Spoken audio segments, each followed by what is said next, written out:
لوگ آپ کی کامیابی دیکھیں گے لیکن وہ آپ کی زد و زہد نہیں دیکھیں گے۔ آنسو ایسے الفاظ ہیں جن کی وضاحت نہیں کی جا سکتی ہے۔ سخت سے سخت الفاظ بولتے وقت کہنے والے کو یہ اندازہ نہیں ہوتا کہ سننے والے کو یہ الفاظ کب تک یاد رہیں گے۔ یہ شکایت نہیں، تجربہ ہے صاحب، قدر والوں کی کوئی قدر نہیں ہوتی۔ واحد اللہ کا در ہے جہاں بغیر بلاوے کے بھی چلے جاؤ تو شرمندگی محسوس نہیں ہوتی بلکہ سکون ملتا ہے۔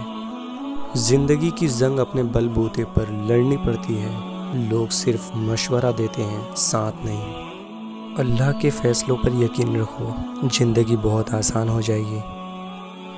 امید آدھی زندگی ہے اور مایوسی آدھی موت۔ اس غریبی سے پناہ مانگو جو مایوس کر دیتی ہے، اور اس مال سے پناہ مانگو جو مغرور کر دیتا ہے۔ وضاحتوں پر اپنا وقت ضائع مت کریں، لوگ صرف وہ سننا پسند کرتے ہیں جو وہ سننا چاہتے ہیں۔